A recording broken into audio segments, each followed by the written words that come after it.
So yeah, welcome. You're at an episode called Decoding the SEO Success Secrets, which is a webinar series where we break down the SEO strategies of popular software companies so that you can deploy them yourself. And the reason why I wanted to start this webinar series is because there's millions of SEO guides on the internet, and sometimes they can seem quite abstract or esoteric. And plus, sometimes they make it seem like there's only one way to do SEO.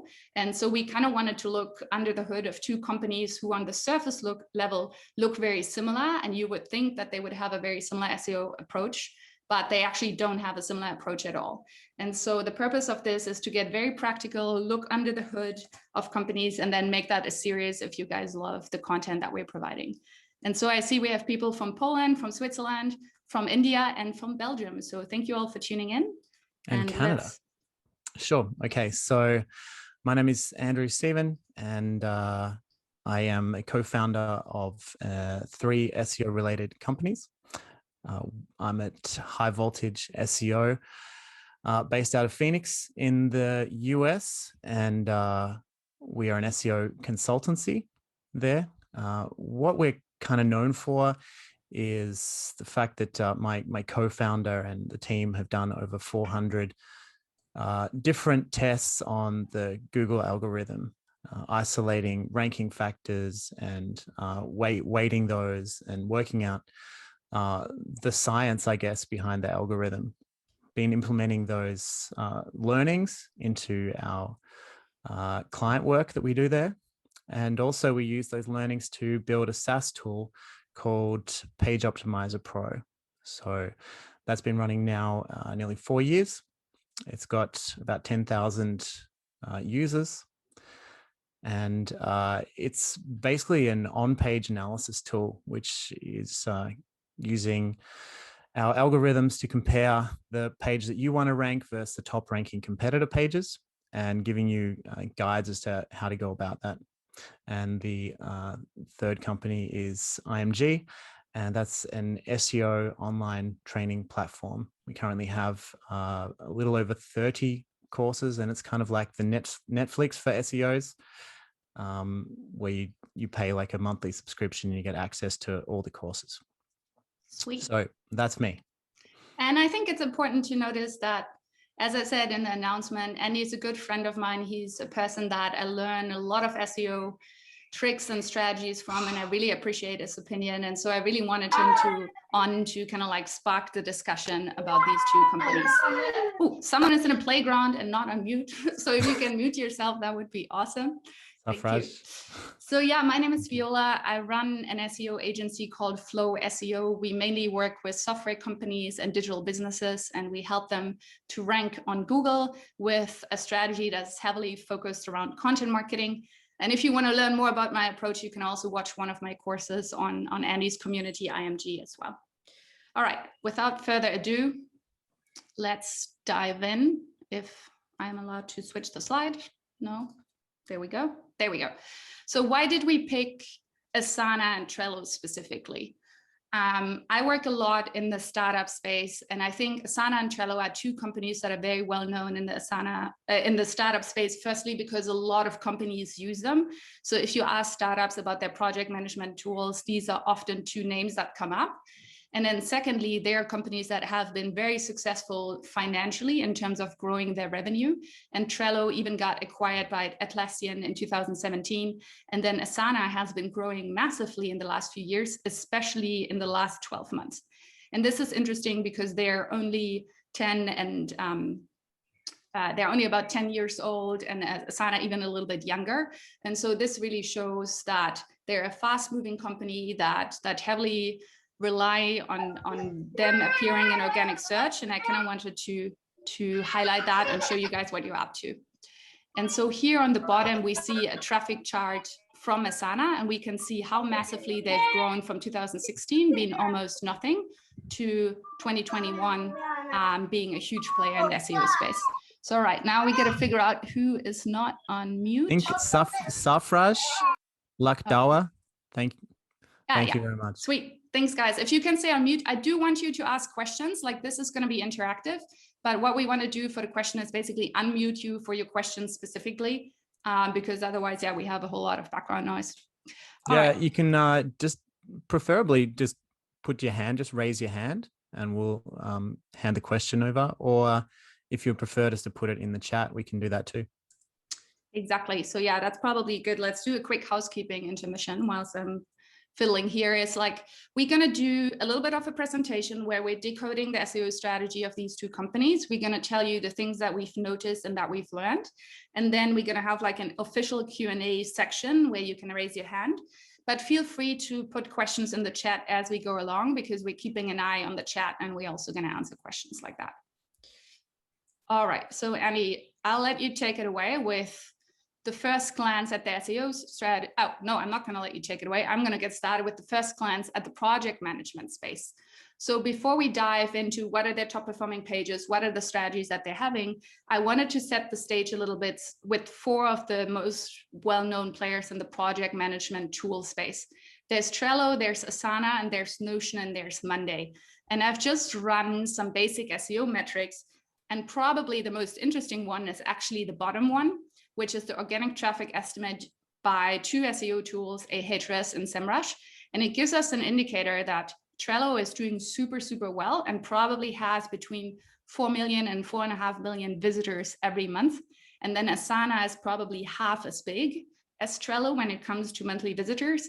And then you can see Notion and Monday are smaller when it comes to organic than that as well. And so that we wanted to use to set the stage that these are really 2 big players in the space. They're taking a lot of eyeballs on the SERPs. And how did that come about? All right, now, Andy, I'll let you go with the top pages of the 2 companies and what we can learn from them. Sure, thanks. I just dived into the top 20 pages by traffic and looked at also the types of content that those top 20 spots consist of, and also the keywords that are driving them, and a few other things. This is not the full top 20, but it's just the top however many fitted on the page. I've got a spreadsheet which I can share afterwards for anyone looking to dive in deeper.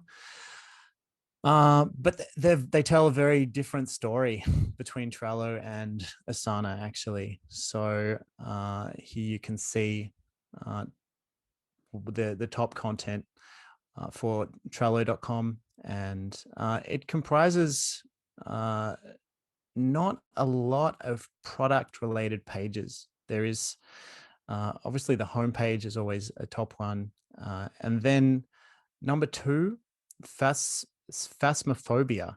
That I found out is a fear of ghosts. So already questions like, why is that their second ranking page in terms of traffic? How does that fit into their strategy, which we're going to go into? Turns out that's actually a video game. More to come on that. Can we go to the next slide?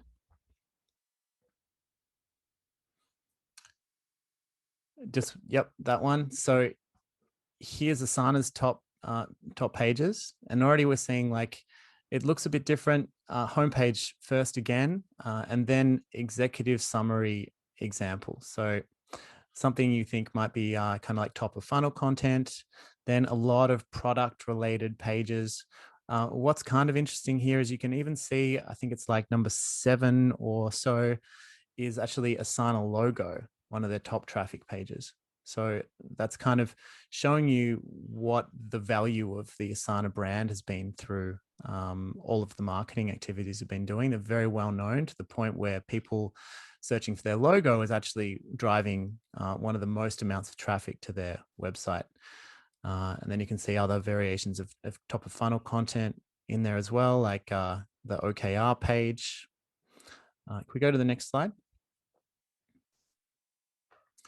So this is kind of a summary of the top pages, and sorry, motorbike going past, and what makes up those top traffic pages in terms of the type of content. So brand and product related pages. Asana is absolutely killing Trello. Content. So the content marketing top of funnel and middle of funnel pieces are ranking well in Asana's traffic, not so well in Trello. Then the next section, the programmatic SEO, which is the other side of what we're here talking about today. This is, well, maybe I might actually just get you to interrupt, Viola, with what your definition of programmatic SEO is. Right. So let's say programmatic SEO. So when people think about SEO, they often think about content, right? They think about that blog post that you're writing. They think about, you write a blog post about executive summary, and then you rank for that keyword executive summary by providing a unique article that is the best answer to the search query. And on the other end of the spectrum, there is the possibility to generate hundreds and thousands of pages, let's say automatically, and they all follow the same template or layout, and they're filled with variations of content or user-generated content. And so examples that I typically think about is, for example, Zapier, that has hundreds of pages for all the integration. So for example, Asana and Slack integration, Asana and Trello integration. No content writer went and sat down and wrote a guide about it. It's basically one of hundreds automatically generated pages that Zapier is putting up. And we're going to talk about how Trello is leveraging basically auto-generated pages and user-generated content, which makes the majority of their top ranking pages. Yeah, that is essentially the key to their success, and that's why you can see that they've got 12 out of their top 20 pages are programmatically generated. And Asana, we're calling their apps and extension pages, which is like plug-in apps into the platform, like Google Drive and Slack and stuff like that. We're calling that their programmatic SEO play, but much less so presence in their top traffic pages. And then extensions and apps, we covered that. They're sitting around the same. I think they call them power. I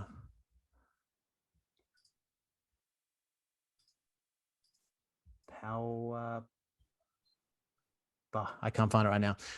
That's a different name that Trello gives them to Asana, but essentially they're the same thing. They're plugins. And then in terms of the total traffic and some other metrics here. So Trello, out of their top 20 pages, are generating significantly more amounts of traffic.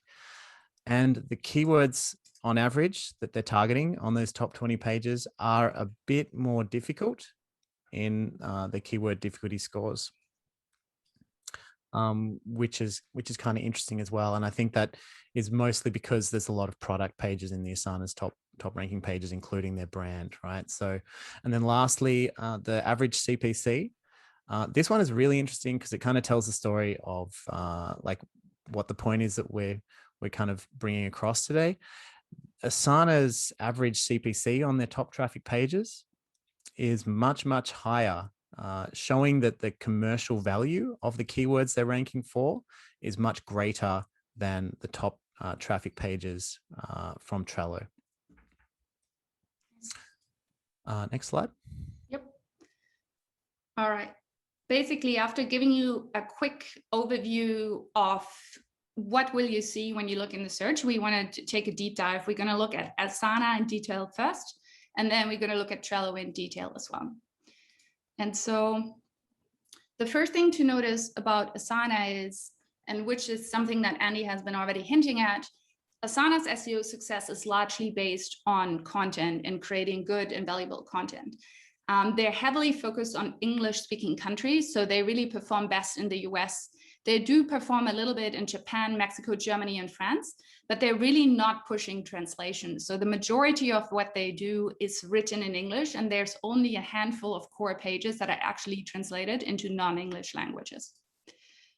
And then Asana is really focusing also on the core value propositions of their tool and business, which means there's almost 2,700 keywords related to project management where you can find Asana as a search result. So they've created content around these specific topics, and they're outperforming Trello in this area that is ranking a lot less for the core of it, which is project management.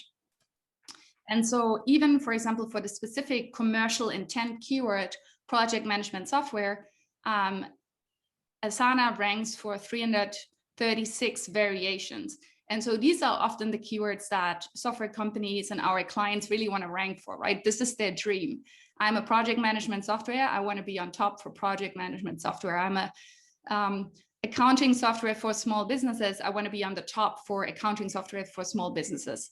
The reason why it's so hard for them to make it in the top 3, though, is that Google knows that people have a commercial intent there, but they are often in the research phase. So the search results are quite mixed, and you will actually often find review and comparison sites. So even though Asana is doing really well for the keyword project management software, they're often outperformed by G2, Capterra, and these sites that basically either have buying guides and reviews for those pages. And it's basically Google catering to people's need to see several options and then making an educated decision about which software they want to go with. And then also what's interesting is we can say that Asana had a huge jump in revenue also last year, and they actually had a big shift in their messaging as well, because Asana has always been obviously about managing teams, managing projects, but with the COVID crisis and everyone going into home office, and even industries that never have done remote work and home office all of a sudden have been in the home office, they really started to promote themselves as a remote teamwork and digital collaboration tool. And they shifted their messaging around that quite a bit.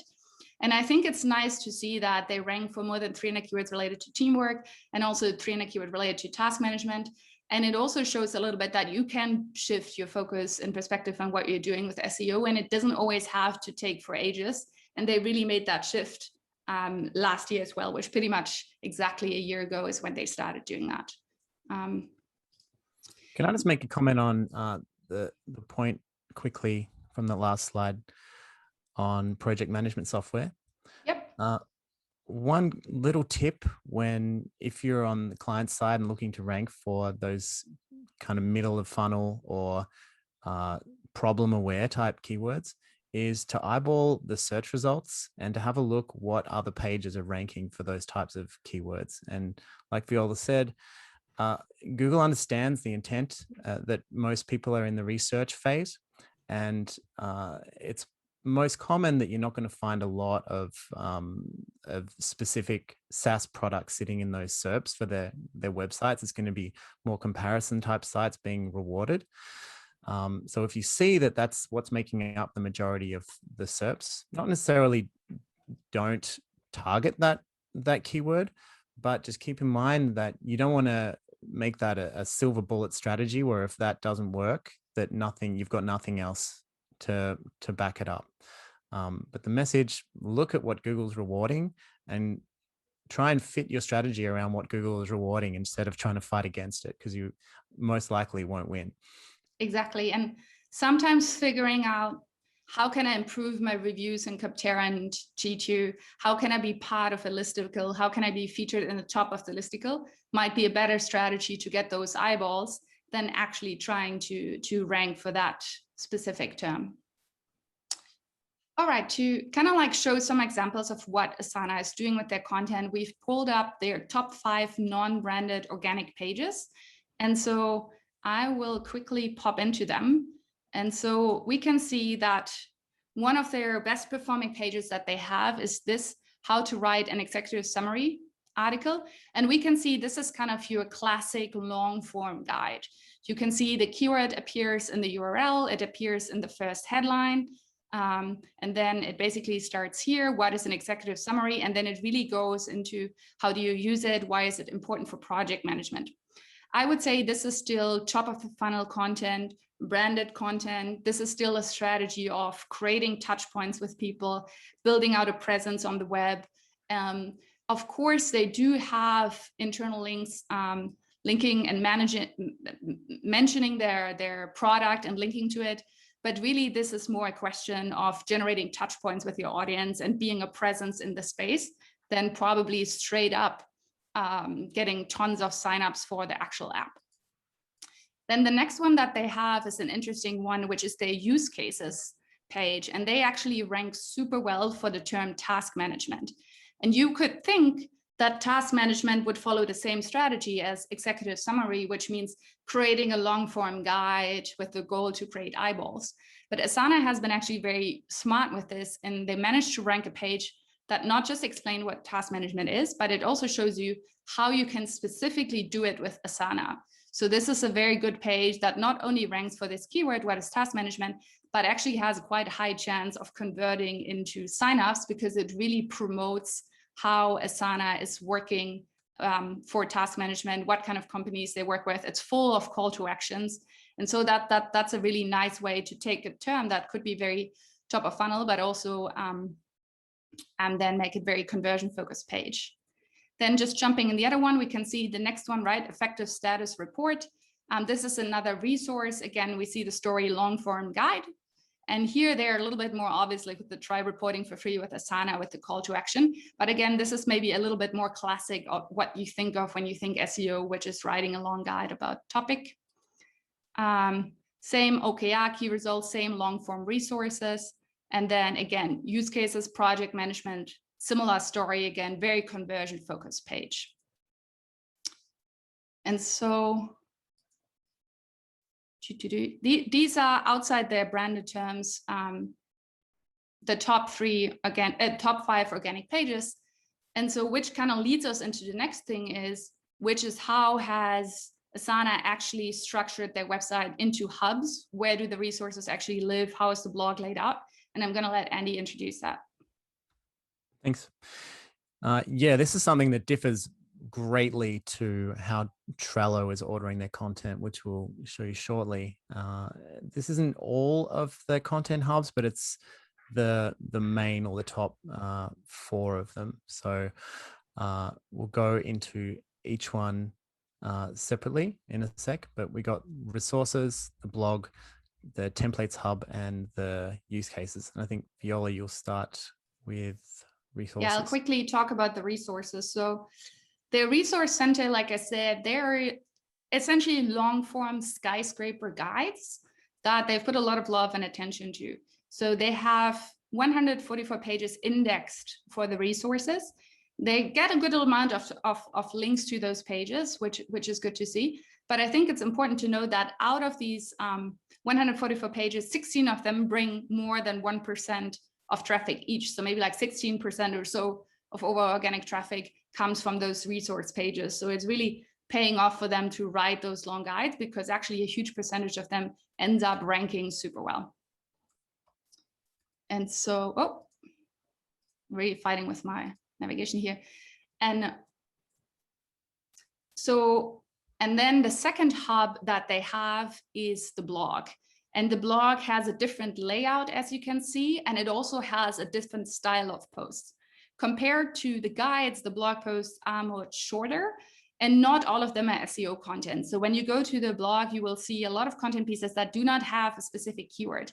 And a lot of it is industry sites, interviews, webinar recap, feature updates. So on the blog, they're really playing the brand game more than just a pure keyword game.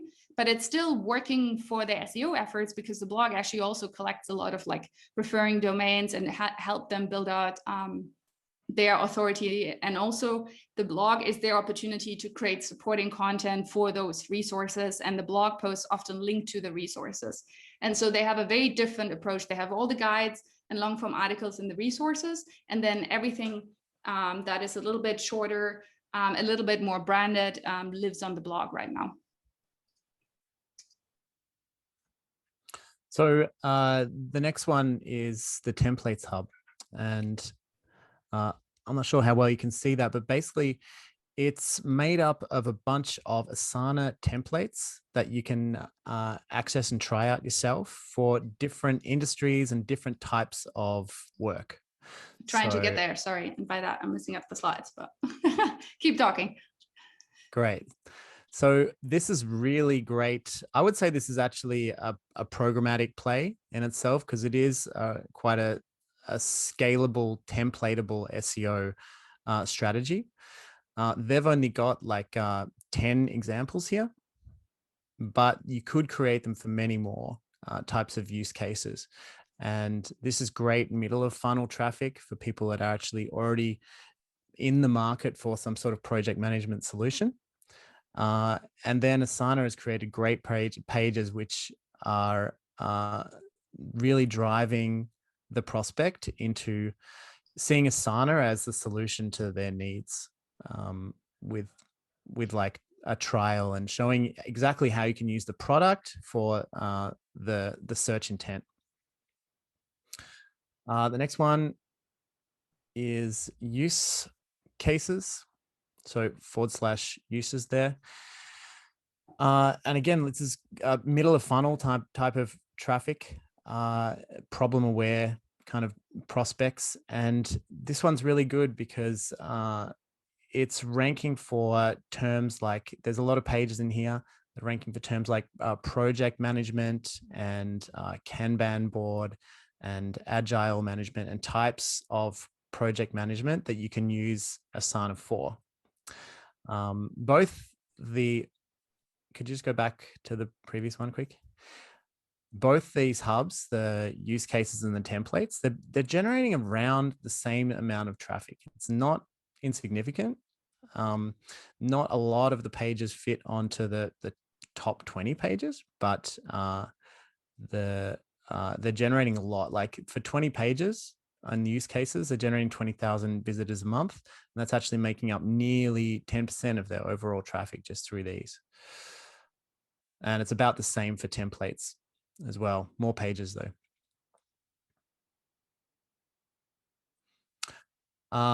This is an interesting thing we found. So the Kanban board, if you don't know what that is, it's kind of a vertical column style of agile project management, where typically tasks move from not done through to in progress through to complete.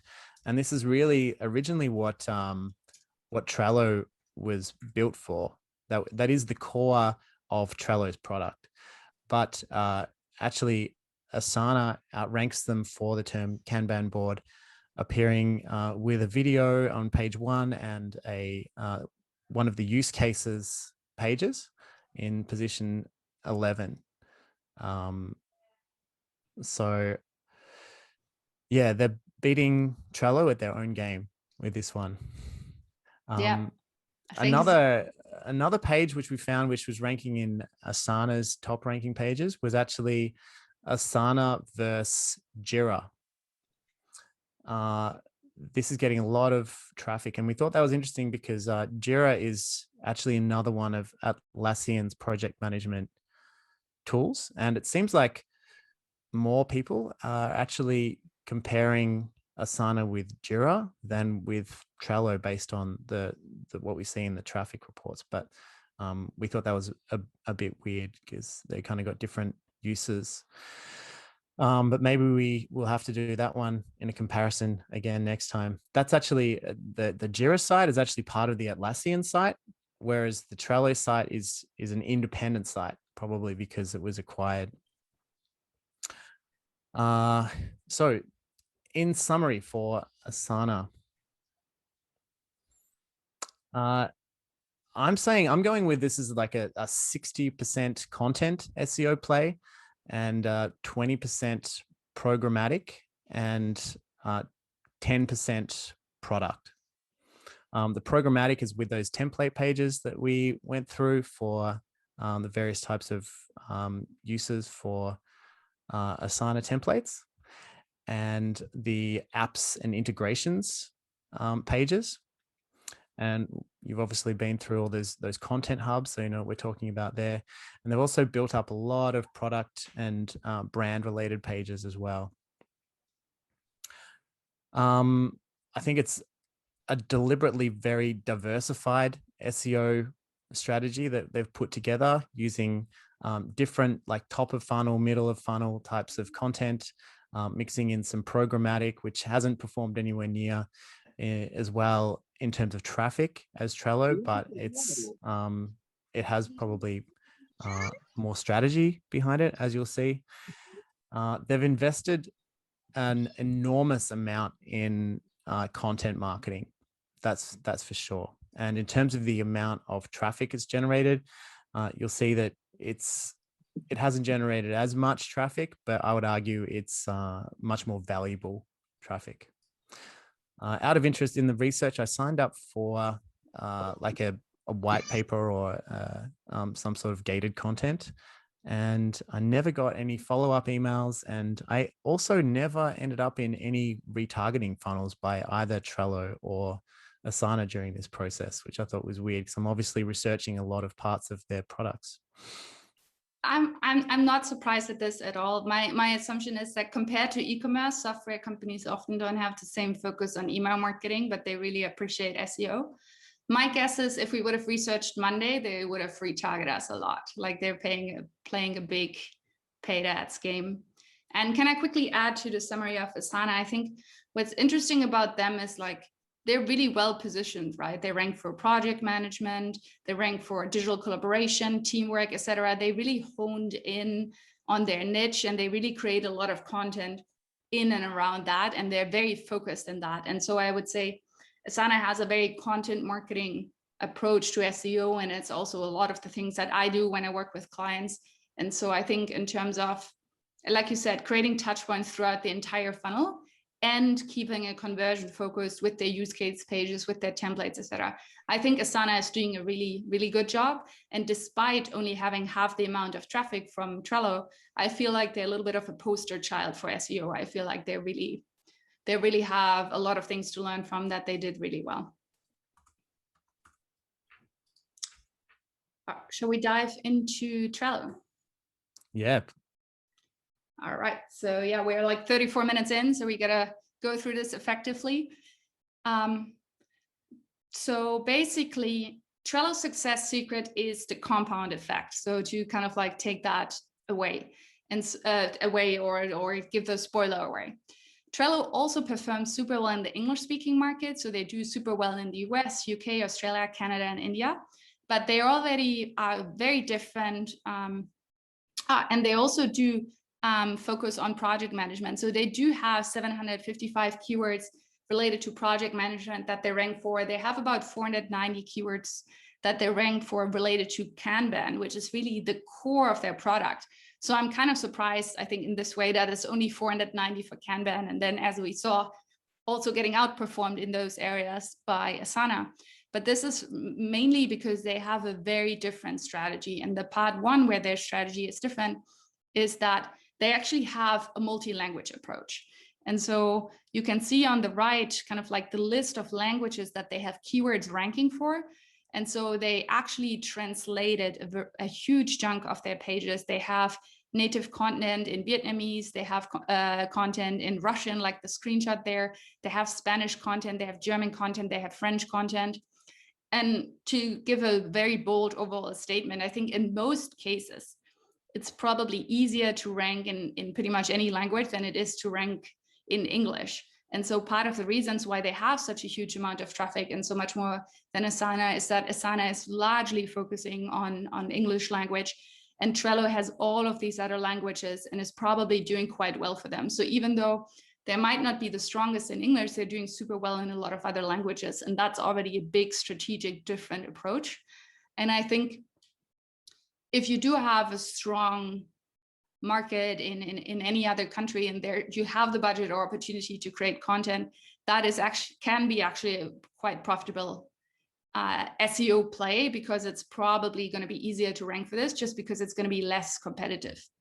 And then the next thing, and that we want to talk about when we talk about programmatic play of Trello, is their public boards. And so we saw that one of the top performing pages was that thing with the fear of ghost.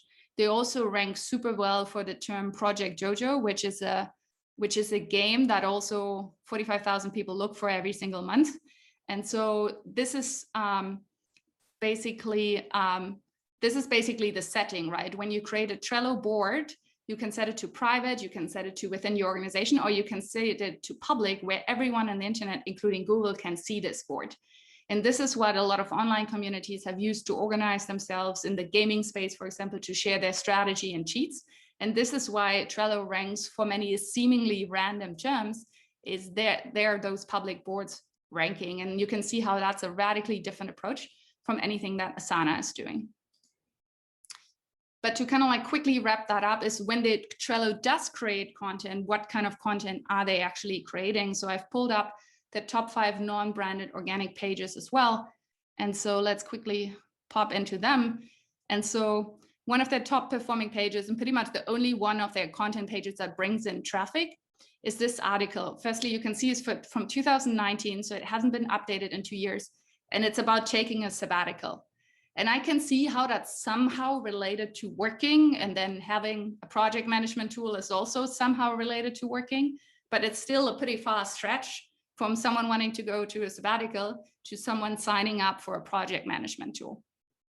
And this is kind of a little bit similar with all their top performing content pages. They have an article on how to overcome limiting belief. They have an article on productive morning routines.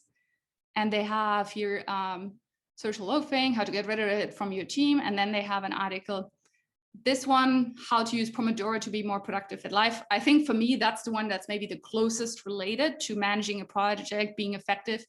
But really, they are all kind of in the space of working, but they're really not as close. So for example, if Asana is talking about a use case and how to use a task management tool, etc., we can see that an article like this is way more off than the use case pages.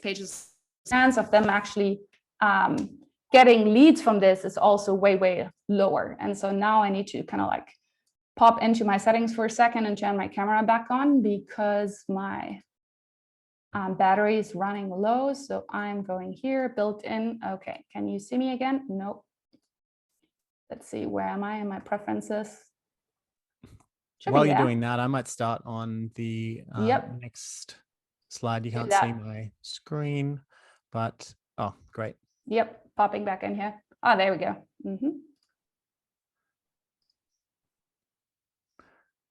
So Viola's just taking you through kind of the blog content related part of the traffic funnel. And this is an example of one of the public boards. I've never heard of this game before, I'll be honest, but a lot of people seem to know it because this page generates about 50,000 visits a month.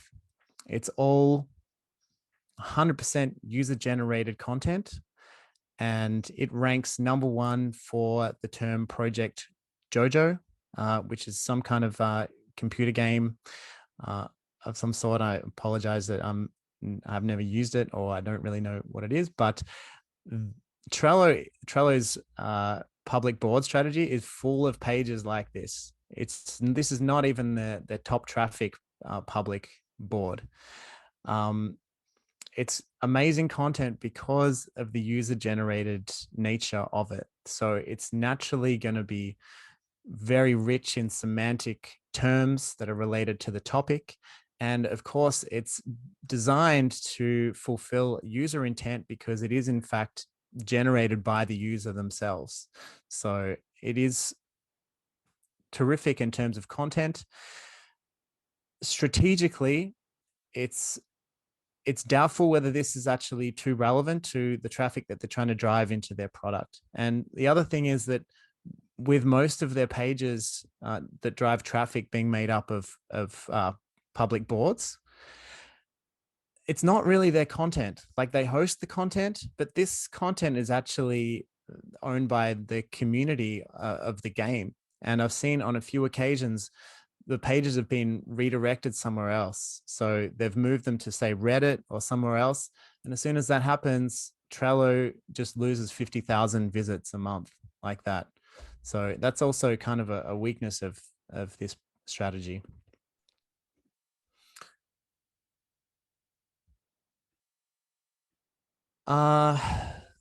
So we call this the compound effect. I just wanted to dive a little more into this because it's kind of interesting. It's based around this fundamental law of how Google actually rewards websites with traffic.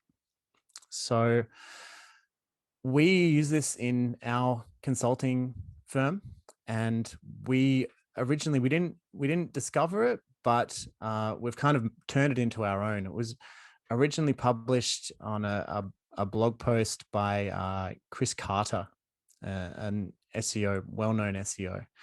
And his belief is basically that Google rewards websites based on how much traffic they're currently generating.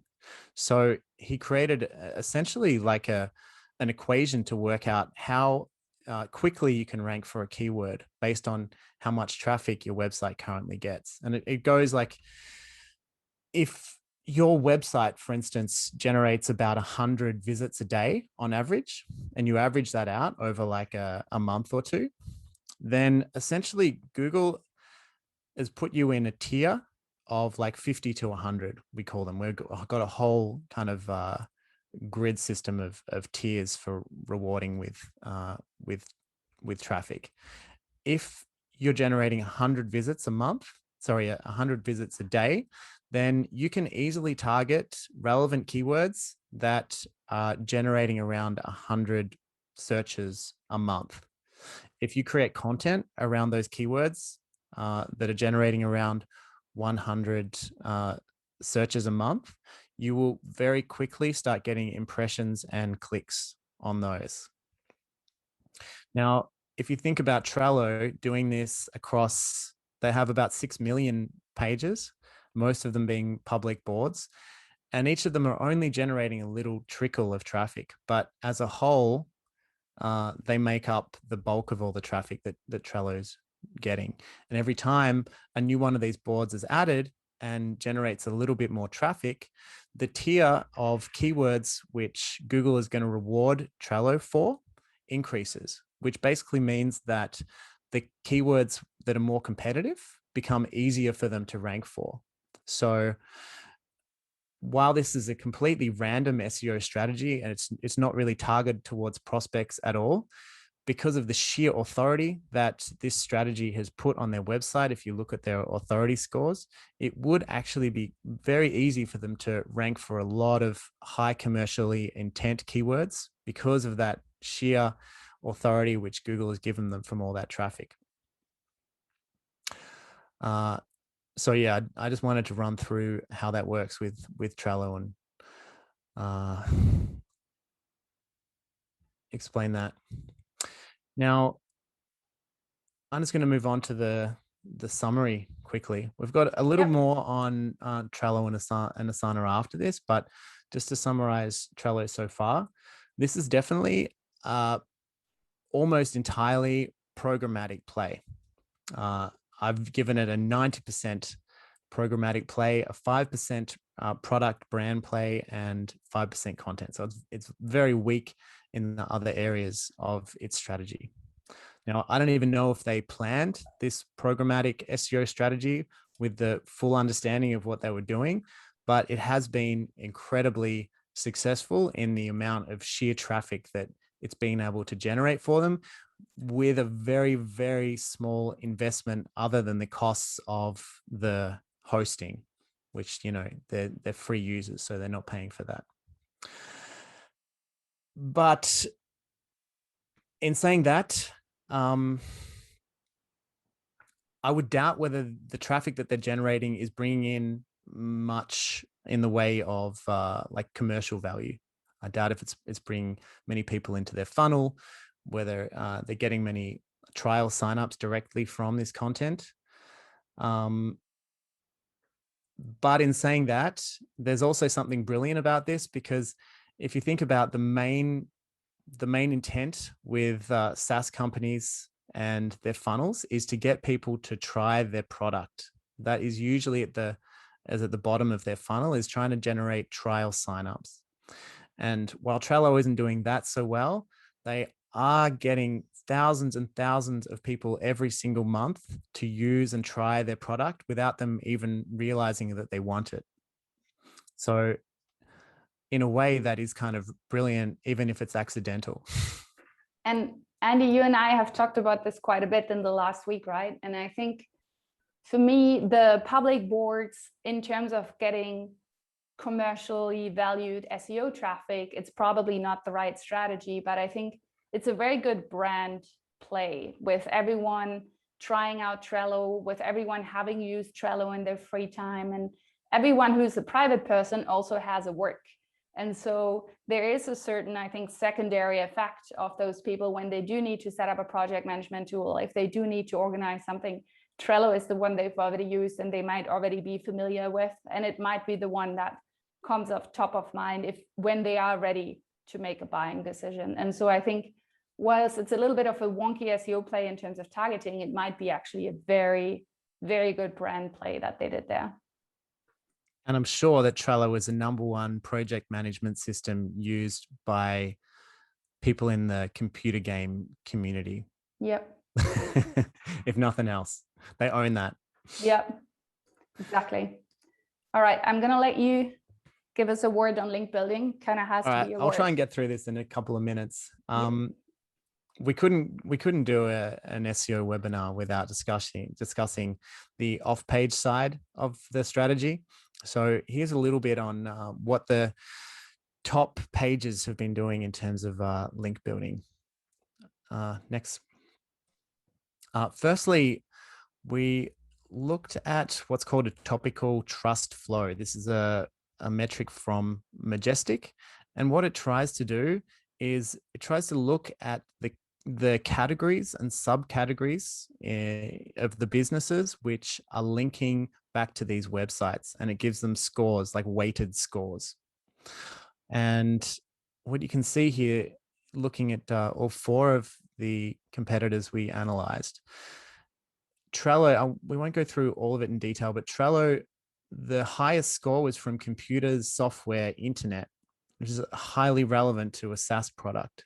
Asana, the highest score was from reference and education.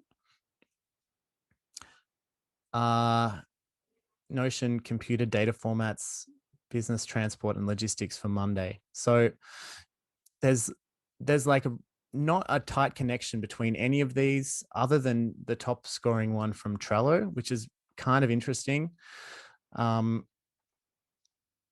We usually use these topical trust flows when we're doing like a link building strategy. What we look to do is we want to emulate the footprint of topical trust flows that are coming from the winning sites. So if Trello is winning all the keywords and we see that they're trying to rank, that they've got high scores coming from the computers, software, internet category from their backlinks. So a lot of the websites that are linking to them are in that category, then we'll try to build links also in that category. But a lot of the rest of it doesn't really make sense. Next one. Just an example of the referring domains that are coming into Asana's top pages. So between like 1 and nearly 300 referring domains coming into their top content. Just an example. Going into Trello next. Next slide. Oh, yeah, great. Trello. Thanks. So some of the top pages there, relatively few referring domains, but if we go on to the next slide, I've just summarized it all very easily for us. So what we see across the top performing content in terms of the traffic is, on average, Asana is getting about 100 referring domains and Trello is getting double that, more than double that, actually. And that's purely, I think, just because of the nature of the kind of content on these boards, that a lot of people want to link to it from different gaming blogs and stuff like that, right? This is a really kind of loose metric, the quality of the referring domains. I just got it by dividing the number of referring domains by the authority scores. And so you can kind of get an idea as to the authority of the sites that are linking to them. So on average, the sites that are linking to Asana content are much more authoritative than the sites that are linking to Trello, which kind of makes sense as well. And the relevancy with the topical trust flows, we covered that already. Nice. Thanks. One other thing I just wanted to note on the link building is that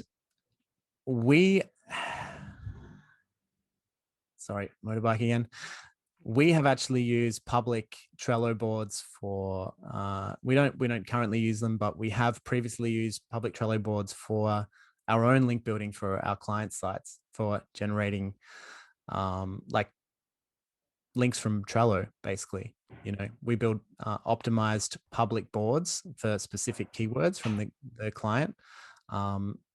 Sometimes they get linked to, other times they don't get linked to, but either way, we're generating links from Trello through to our client sites, which I thought that was kind of interesting as well, because we have actually used the public boards as part of our own SEO strategy. Nice. All right. I kind of wanted to kind of like wrap this up a little bit with the question is kind of like, which SEO strategy is for you, right? Because it's always nice to hear what is Asana and Trello doing and what does it come from, but I'm sure you're all eager to draw learnings for your own strategy. And there have already been some good comments in the chat talking about how Trello could leverage their authority and their domain rating to actually write good guides and write focused content, and they're kind of like missing that opportunity. So before you kind of start thinking about what you want to be doing for your SEO strategy, I quickly wanted to recap the 3 things that we talked about today. Number 1 is largely focused around what Asana has been doing. They do SEO-driven content marketing, and they make sure to meet their customers in every stage of the funnel. So whether they're researching general information, whether they're researching and reviewing tools, or whether they're ready to sign up, Asana makes it really easy to generate touch points. They're all over the SERPs. They rank for a huge variety of keywords, and they're very focused around that specific niche. The second strategy that we saw today is Trello translating the core of their websites into a multitude of languages and ranking extremely well with that strategy. So that is always something to think about, whether translating your website is cheaper than building it out, or what are the markets that you already have traction in, what are the markets where your business development team and sales team is already working in, and that might benefit from having translated content. I'm being German. I know Germans love German content. I think French love French content. So there might be something, even if you have a business development or sales team, you can probably make their life easier by having a translated website as well to kind of win those markets. And probably you can have a very nice SEO play in those markets. If you're banging your head against some very competitive terms in English, there might be a chance you might win it in another language. And then thirdly is what we loosely call programmatic approach, which is finding some sort of like systemized, scalable way to create tons and tons of pages. And Asana is using that a tiny bit with their templates, with their use cases, with their integrations. But Trello has really been driving that by just having that one tick box that says public board indexed by Google that allowed them to create millions of pages, get links, get mentions, get users to trial out the tool, but also in the eyes of Google, grow your page count, grow your keyword count, and overall organic traffic by leveraging that communities that are already out there. And so not all software companies are created equal, and not all of them needs to follow all 3 strategies. And it kind of depends a little bit of what you're doing, what's the right decision for you. And so maybe pop some questions in the chat that you have about the things that we've been talking about. And also, I'd be curious to know what you think, what are the SEO strategies that you're working on, how you make those decisions with your company. And use the chat to let us know your questions. And I'm happy to stay around a few more minutes afterwards to answer questions. I don't know, Andy, how long you can basically stay around, but I'm happy to stay a few more minutes to answer your questions. So feel free to use the chat to get your questions in so we can talk about what we all just saw. And then let's skip that for a second, but you can obviously reach Andy and me both via email as well to talk about this stuff further, to talk about the SEO strategy that you're doing and what's working and what's not working for you. And I'd be curious to see where you're at. All right. Thank you, Gerhard, for saying that we have a useful and valuable presentation. Actually, I have one question here. Andy, I think you already wrote in the chat, but you maybe quickly want to vocalize this as well. Are you looking at link growth over time, or are you mainly looking at absolute numbers? this research, this specific analysis was not looking at link growth over time. We didn't go deep enough on this occasion, but it's obviously an important factor looking at the velocity of growth as well, because I personally believe that fresh links are worth more than old tired links. Yeah, agreed. I agree with that as well. And to just kind of like, we had like one kind of like clothing thoughts, right? Like which strategy is for you? I think one is kind of like, what does your business model lend itself to, right? And I said that before. I said, for example, I think Zapier is an amazing, business model that lends itself to programmatic SEO. Even G2 and Capterra as well lend themselves to programmatic SEO quite well, because Zapier has an interest having all those pages about all possible integrations up, and they actually generate signups for them. So we've been talking about Trello saying like, oh, maybe they haven't been that smart with their public boards. The keywords are not that targeted. How are they actually getting people to use the tool? But I don't want you to think that programmatic SEO is not a good idea. I do think there's a lot of like software tools that really lend themselves to this approach, and where it really makes sense to build out those pages. And for example, I have 2 clients that are, let's say, in the report space, and they have hundreds and thousands of pages of like list of industries with different keywords variations, and they basically have a page template for that, and they fill that with part of the information that they have in their paid reports, and they build their entire website around that strategy. And it makes a lot of sense because they rank for those keywords. People get a teaser of the report that is super interesting, and then click to buy it via what is essentially e-com solution.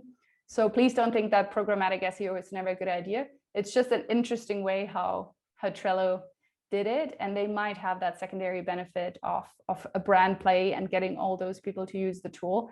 That might be way more beneficial than ranking for project management software. Are there any other examples that you can think of that you really like that have done programmatic well, Viola?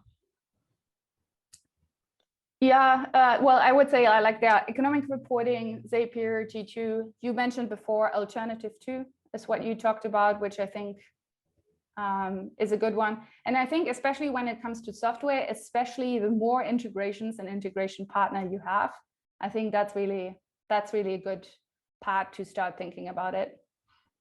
One way to get into it, if you haven't thought about it until now and you're a software vendor, you don't have to be a software vendor, but it tends to work quite well in that space, is the templates approach. Like we saw that Asana have used it.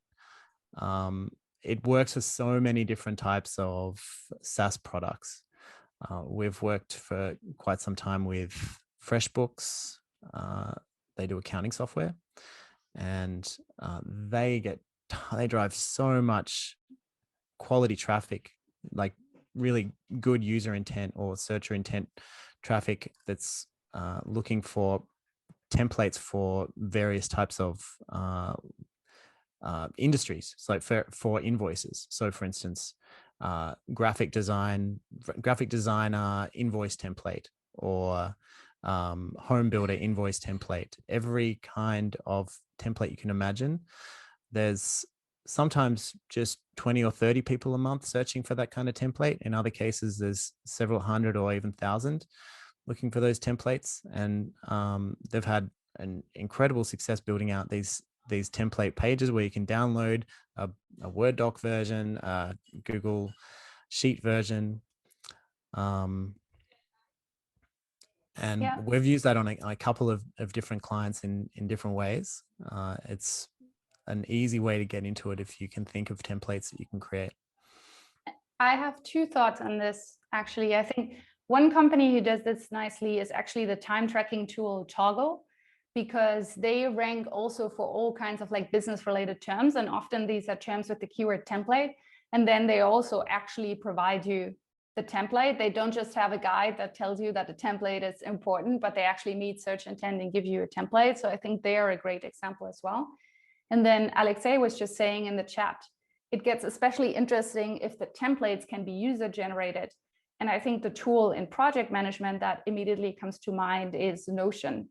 Notion has done a really good job at building out a community. And so, for example, if you look for content calendar template, Notion, etc. There's a bunch of people who are creating templates in Notion.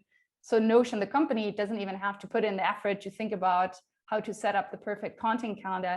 Their users are already doing that, and they are also so proud, and and they want to share their template, and they link into it, and they mention it on social. So if there's an angle where you can make it a user-generated template play, I think that's very interesting as well. And then Alexei also said in the chat that GitHub is a good example for that as well, where that works for them. That they not only have the templates, but they also have the likes and stars for the templates so that people know which one is actually the best. And then Khan just said Figma and Webflow play this as well with the user-generated templates. Yeah, excellent examples, Alex and Khan. Do you have any other questions in terms of like which strategy to pick, or any of the things that we presented today, or how it came that Trello has twice as much as traffic as Asana?